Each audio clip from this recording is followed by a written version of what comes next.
Bharatiya Janata party के वरिष्ठ नेता और हम सबके मार्गदर्शक आदरणीय श्री आडवाणी जी, राष्ट्रीय अध्यक्ष श्री नितिन गडकरी जी, लोकसभा में नेता प्रतिपक्ष बहन सुषमा जी, मंच पर विराजमान हमारे वरिष्ठ नेता डॉक्टर मुरली मनोहर जोशी, श्री राजनाथ सिंह जी, यहाँ मौजूद अन्य नेतागण और मित्रों, कल की रात हिंदुस्तान में लोकतंत्र के इतिहास में एक शर्मनाक अध्याय है, एक काले अक्षरों में लिखने वाला अध्याय है। ये इसलिए काले अक्षरों में लिखने वाला अध्याय है कि अभी तक किसी भी राजनीति पे चिंतन करने वाले व्यक्ति को ये समझ में नहीं आ रहा कि 11:30 बजे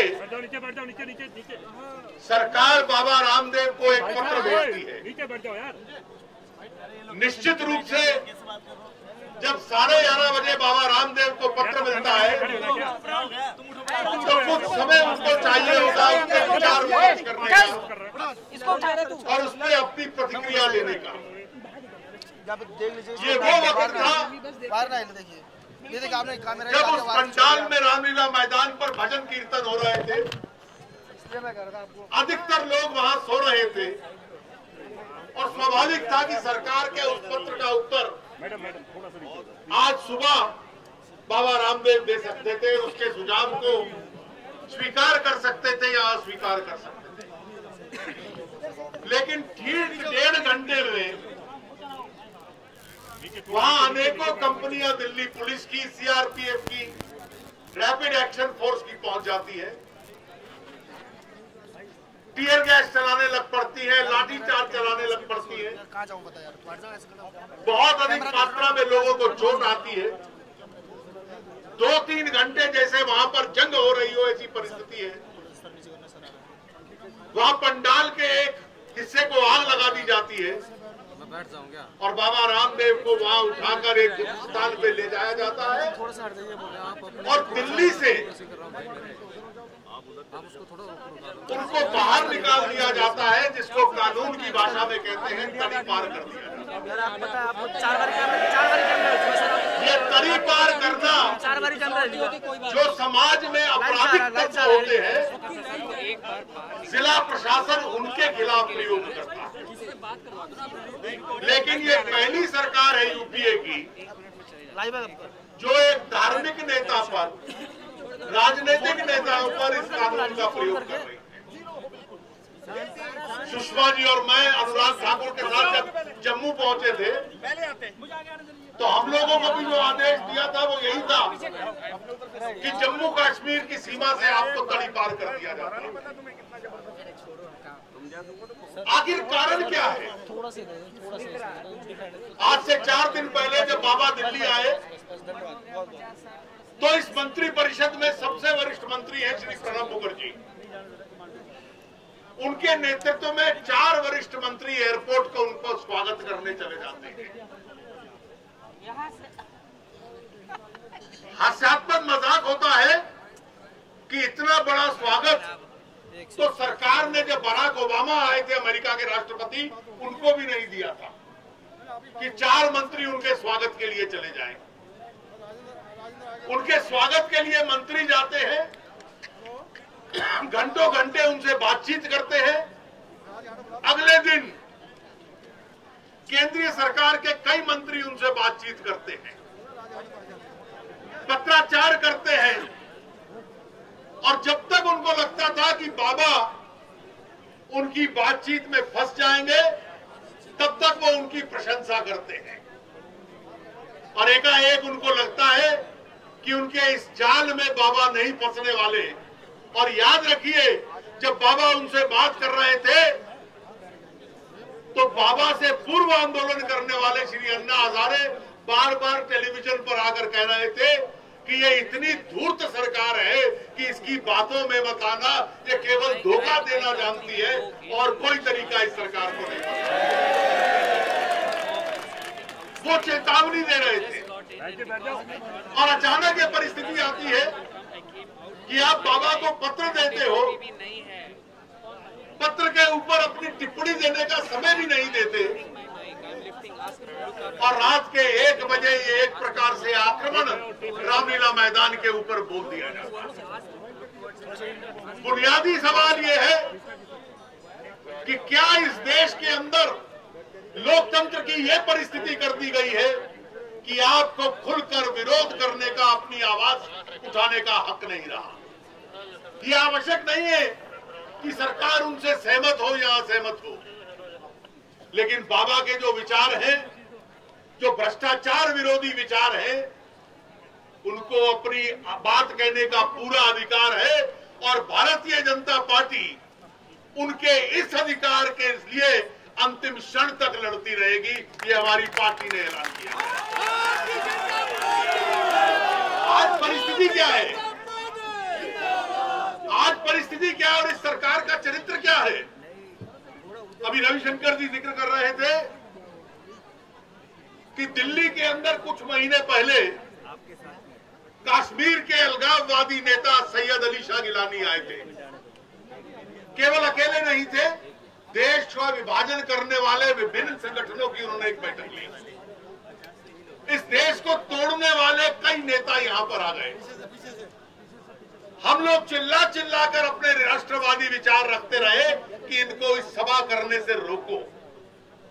गृह मंत्री चिदंबरम साहब कह रहे थे, मेरे पास कोई अधिकार नहीं है अलगाववादियों को रोकने का, जिससे अपनी बात कहने से मैं उनको रोकूं।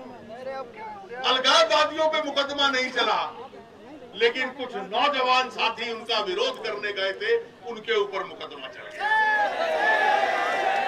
ये वो सरकार है कि माओवाद का प्रचार करने वाला एक व्यक्ति जिसको छत्तीसगढ़ में सजा हो जाती है और केवल जमानत पर है, योजना आयोग की एक समिति में उसको सदस्य बना देते हैं। इस देश को तोड़ने वालों को ये अपनी बात कहने का अधिकार देते हैं। इस देश में माओवाद की समर्थन करने वालों को सरकार के भीतर शामिल कर लेते हैं, लेकिन अगर भगवे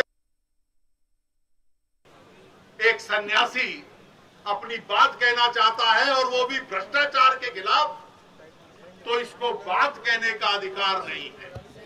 आज मैंने पुलिस अधिकारियों के विचार सुने हैं। सच में ऐसे अधिकारियों को उनके नौकरी से बर्खास्त कर देना चाहिए। वो एक कारण दे रहे थे कि हमने इसलिए ये हमला रामलीला मैदान पे किया कि हमें पूर्व सूचना मिली थी कि रामलीला मैदान के ऊपर बाबा रामदेव की जान को खतरा है, किसी और से खतरा नहीं है। बाबा कहते हैं छूटने के बाद कि केवल इस सरकार से मुझे खतरा है, इनकाउंटर करके ये मारना चाहते हैं। ये इस सरकार का चरित्र है।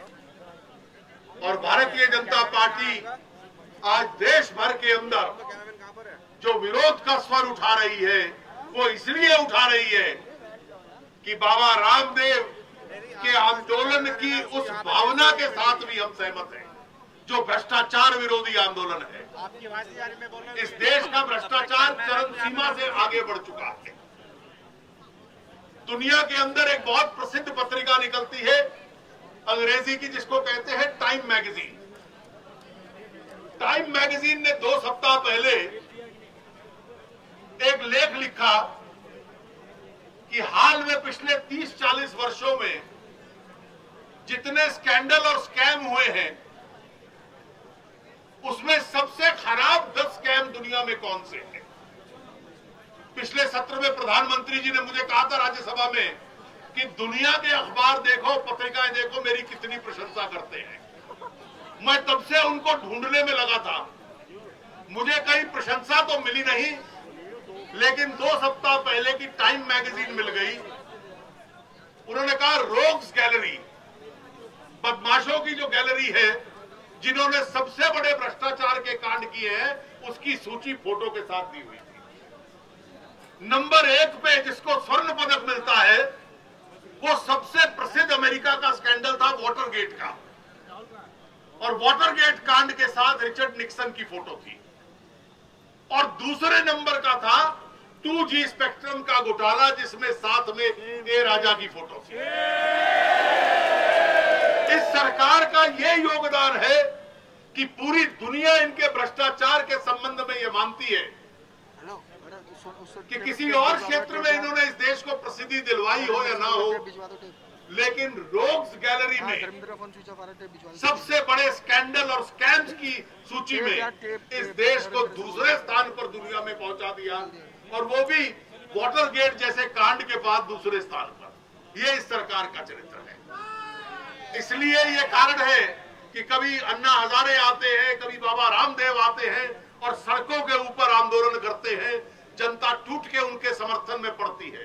ये राजनीतिक लोग नहीं हैं, इनका आंदोलन भी राजनीतिक दल का नहीं है, लेकिन इस देश को स्वच्छ किया जाए आम नागरिक की इच्छा है। भारतीय जनता पार्टी की भी यही इच्छा है, लेकिन उनको अपनी बात कहने का अधिकार नहीं होगा।